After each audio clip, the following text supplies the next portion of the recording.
Hello everyone, this is Michael for week 12 video journal response. So, starting off with chapter 12, Stemple, as I read it, focused on off-Broadway and the alternative musical theater.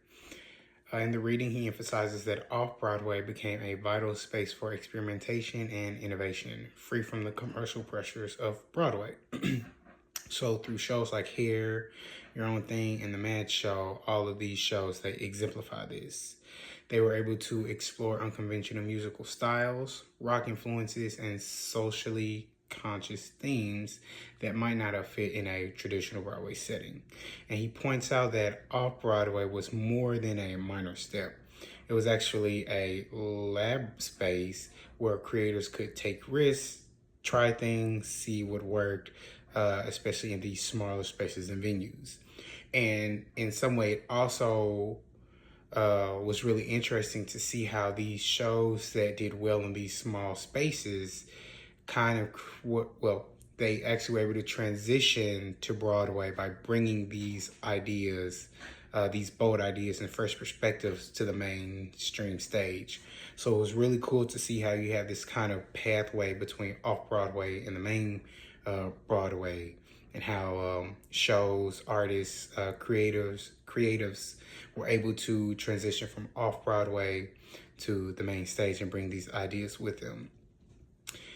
And so shows like Hair, starting off-Broadway, it was one of those shows that became a cultural phenomenon in some ways, because it was willingness to embrace counterculturalism, those countercultural themes, these social protests, and experimental musical forms.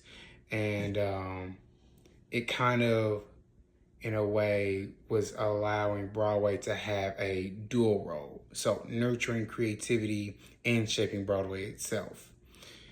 Chapter 7, as I read, it complements this by examining the 60s and 70s as well, calling it the turbulent years when musicals became explicitly issue-driven.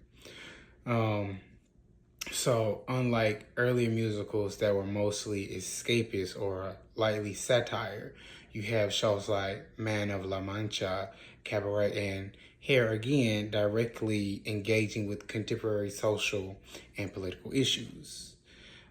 For example, in the text, he illustrates how Man of La Mancha used its allegorical story to speak to civil rights activists and anti-war protesters, while Cabaret critiqued societal apathy and the dangers of denial through MC, who functions both as a character and a moral mirror for the audience.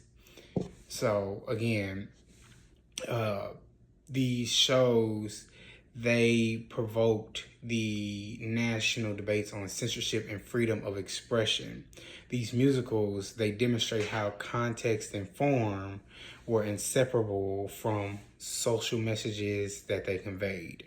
The structure, the concept-driven storytelling, and provocative lyrics all reinforced these themes.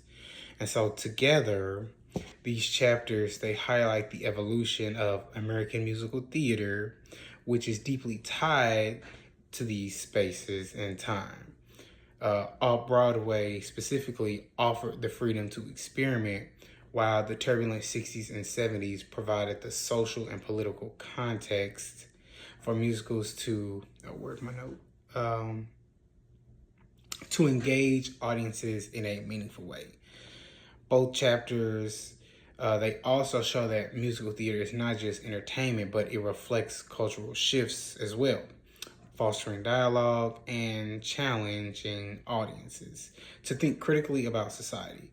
So again, these chapters, they were really, really good. And I think the off-Broadway was really interesting to read about, not knowing much about it, and to learn so much about it, especially during the 60s and 70s, when you have all these things going on, is really, really interesting. So again, thank you.